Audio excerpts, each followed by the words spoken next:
Let's go to Adelaide now and catch up with Australia's longest-serving Foreign Minister, as we do every Thursday. Alexander Downer is there. Alexander, very keen to get your impressions of what unfolded in the US yesterday. A big wins for the Democrats in a lot of government elections around the country, but of course the main one, Zohran Mamdani in New York City, an avowed democratic socialist.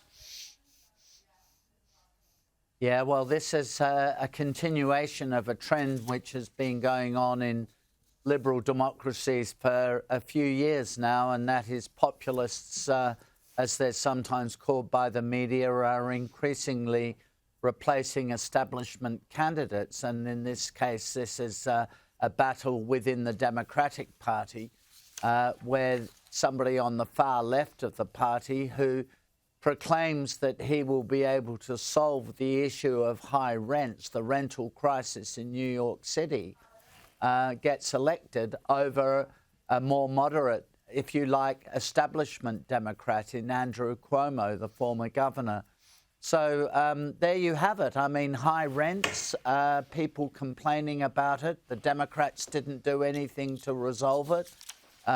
People in New York are not going to vote for the Republicans, so they vote for a radical Democrat out of desperation, really, to see if he can do something to solve that problem, which, by the way, I'm pretty sure he won't be able to. Well, exactly. I want to go to some of his victory speech from yesterday, actually, because I think it's very illuminating. This is Mamdani giving a message to President Trump.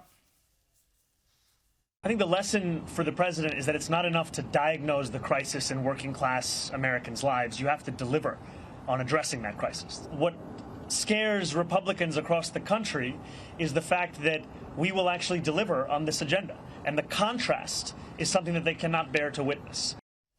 I mean, the chutzpah here, Alexander, he's saying it's not good enough to diagnose the problem. That's all he's done. He's got no solutions, and the Democrats have had no solutions to these problems in New York City for the many years prior. Well, they've run New York City for a long time. Well, since Giuliani was the mayor, I guess. That's a very long time, 20 or so years. And so the rental crisis has happened under the Democrats.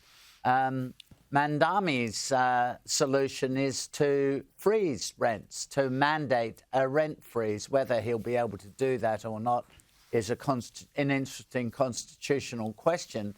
But that's what he's proposing to do. If you freeze rents, then there will be fewer properties rented out.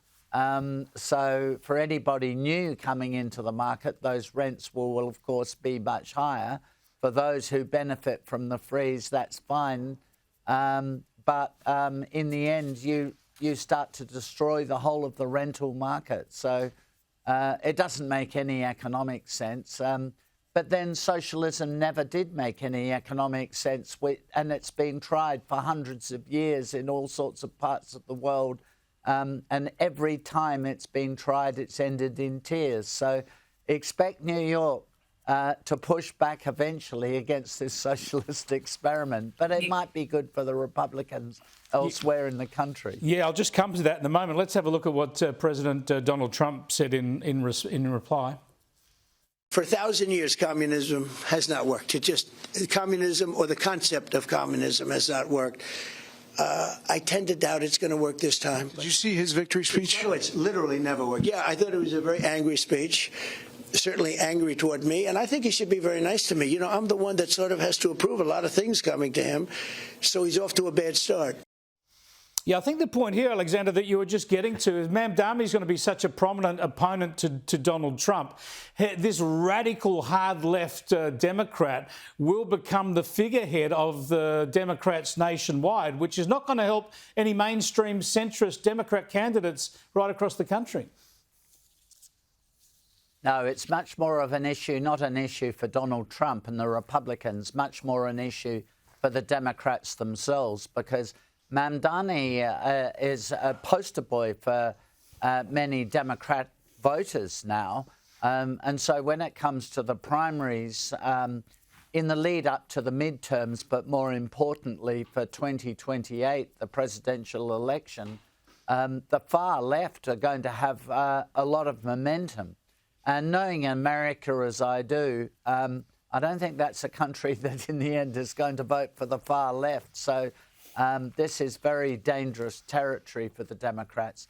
But, you know, this is what's happening everywhere. People have got fed up with whether they're left-wing or right-wing, they've got fed up with the status quo, and they're spraying around with their votes as they desperately look for a solution.